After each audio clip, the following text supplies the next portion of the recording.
Saludos, hoy en el debate CNE Plus vamos a hablar de Afganistán. La muerte de 2 soldados en territorio afgano a manos de un terrorista nos hace abrir un debate sobre qué está ocurriendo en aquel país, cómo es la presencia del ejército español en aquella tierra, si el nuevo mandato de Obama va a cambiar la actuación de las fuerzas internacionales en aquel país, que se está señalando como uno de los más conflictivos y más complicados después del ya muy complicado panorama que hay en Irak. Lo hacemos con dos personas que conocen la situación. Está con nosotros Robert Matthews, que es analista de FRIDE y experto en Afganistán. Muchísimas gracias, muy amable por venir al debate. Y con José Ignacio Torreblanca, colaborador del diario El País y director de la oficina en Madrid del Consejo Europeo de Relaciones Exteriores. Muchísimas gracias, muy amable por venir. Gracias a vosotros. La primera cuestión que le quiero plantear, Robert. 2 soldados españoles muertos, hay una tragedia personal irreparable, 2 familias rotas, pero ¿esto quiere decirnos algo que no tuviéramos antes esa información? ¿Nos quiere decir que hay una escalada dentro de Afganistán? ¿Nos quiere decir que el ejército español hoy es más objetivo que antes? Obviamente, una cosa que todos los analistas están de acuerdo es que, especialmente en los últimos 3 años, la violencia, el auge de talibanes, las operaciones militares se han incrementado y la guerra se ha extendido ahora a zonas que antes eran relativamente pacíficas, como Irak, donde están los españoles. Y esto es a medida que se han aumentado las tropas, casi duplicando las tropas de 2005, y en un resultado que se puede decir que es contraproducente, produciendo aún más violencia y más muertos por todos los lados, incluyendo ahora 1.500 civiles solamente en este año. Estas 2 muertes deberían abrir un debate en España sobre cuál es nuestro papel allí, en qué condiciones estamos, o digamos, por mucha repercusión mediática que pueda tener esas 2 personas asesinadas, la actuación del gobierno español o del ejército español tiene que seguir siendo la misma. Yo creo que es un buen momento precisamente para entender qué es lo que se está haciendo y a partir de ahí se puede debatir exactamente si las estrategias que se están adoptando son las mejores, las peores, si los medios son idóneos, cómo se está trabajando regionalmente, porque el problema de Afganistán es multidimensional y no se puede pensar solo en que hay una única solución en un único ámbito. Hay cuestiones relacionadas con las drogas, con la corrupción, con las infraestructuras, con la coordinación, con Pakistán. Es decir, es buena oportunidad, aunque sea lamentablemente por este suceso, que podamos discutir y hablar y entender qué es lo que está ocurriendo. Estamos hablando de la situación en Afganistán después de la muerte, después del asesinato de 2 militares españoles. La ministra de Defensa, Carme Chacón, que ha consolado a las viudas, que ha estado con ellas, hacía también un análisis de qué supone hoy la presencia española, la presencia de militares españoles en aquel país. Quienes han arrancado la vida de nuestros compañeros no solo amenazan al pueblo afgano, amenazan la libertad y amenazan la seguridad de todos, también de nuestras familias. Amenazan la seguridad de todos, también de nuestras familias. ¿Está de acuerdo con este análisis?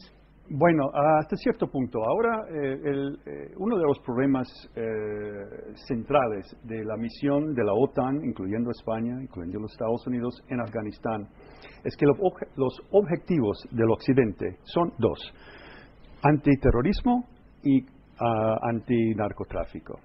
Estos 2 objetivos no se comparten, no coinciden con los objetivos de los afganos. Los afganos lo que quieren es seguridad local, seguridad sostenible y un mejoramiento de su vida cotidiana, económicamente y socialmente. Ellos también quieren unas reformas que eliminen la corrupción, que está ahora peor que nunca en Afganistán. Peor que nunca, la corrupción ahora está peor que nunca.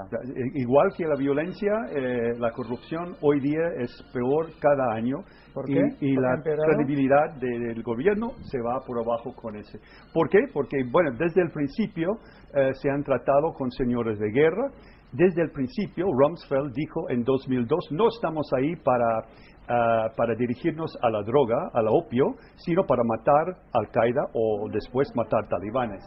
Y en este abandono del complejo, como dice José Ignacio, del problema en Afganistán, y simplemente enfocando en matar el enemigo, exacto, terroristas, hemos quedado ahora con bastantes problemas que van cada día peor para el Occidente.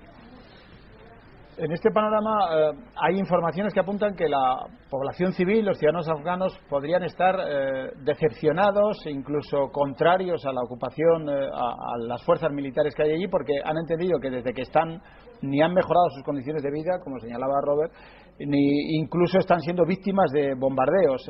Eso, digamos, lo está haciendo mal, las fuerzas internacionales lo están haciendo mal en ese sentido. Yo creo que de nuevo la situación es mucho más compleja que a veces nos permite hacer un análisis simplificado. Hay provincias donde la situación es mala, como la situación de seguridad es mala, es muy difícil hacer reconstrucción. Hay provincias que han sido estabilizadas y donde hay gente yendo al colegio, hospitales funcionando. En la zona que no es efectivamente de combate del sur, donde están las operaciones más duras, ¿no? Y donde realmente hay un conflicto abierto con una insurgencia, por un lado talibán, que tampoco es homogénea, y por otro lado la gente que, digamos, se ha ido de Al-Qaeda. Pero siempre que hablamos de progreso en Afganistán puede ser insuficiente, pero todos los indicadores estaban a cero en 2001. Las niñas no iban al colegio, no había ginecólogos, estaban prohibidos. Es decir, lo que eso supone en términos de mortalidad maternal, infantil. Tenemos 1,5 millones de niñas yendo al colegio. ¿Por qué?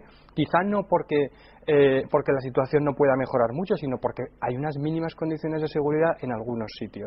¿Cómo extender la seguridad a las provincias donde todavía no llega esa seguridad? Probablemente no sea luchando con los talibanes, sino llegando a acuerdos con ellos, que puede ser más fácil de lo que parece, porque no responden a un comando y a una autoridad central, ¿no? Sí. Debaten ustedes, no esperen a que les pregunte. Hay también una cosa que tiene que entender, que hoy día los que son o fueron responsables para el 11S en los Estados Unidos están en Pakistán.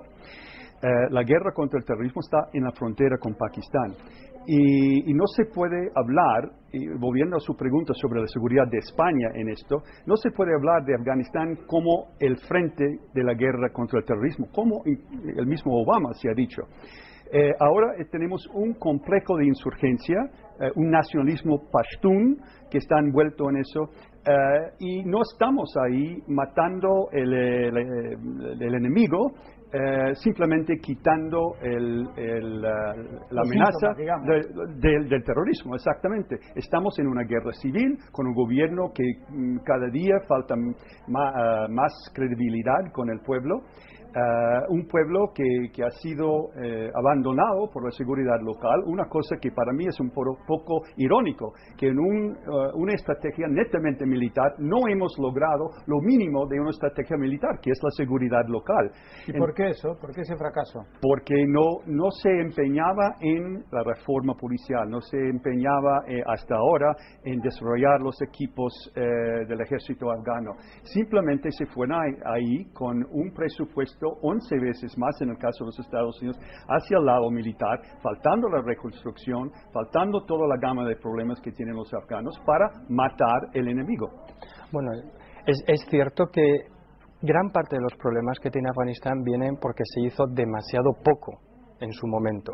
Pero eso no debe llevarnos a pensar que debamos hacer menos aún, sino al revés, que precisamente todo ese déficit que no se hizo en su momento por culpa precisamente de gente como Rumsfeld y esa administración Bush, que solo quería hacer la caza del hombre, que se llamaba, y que ni siquiera cuando la OTAN ofreció apoyo lo aceptó. Entonces, es el momento, y en estos 2 últimos años se ha intentado recuperar ese tiempo perdido y iniciar una tarea de reconstrucción. Hay un ejército nacional afgano que está en funcionamiento, que tiene 50.000 efectivos y que va a ser el que tiene que tomar el control de la seguridad. El año que viene tenemos elecciones presidenciales y, como consecuencia de esa fecha, el gobierno afgano está haciendo mejoras en su estrategia anticorrupción porque se dan cuenta que no es lo mismo ser corrupto en un régimen con elecciones que en un régimen sin elecciones. Y se están encargando precisamente de vigilar a los gobiernos o los gobernadores que están precisamente impidiendo esa estrategia, ¿no?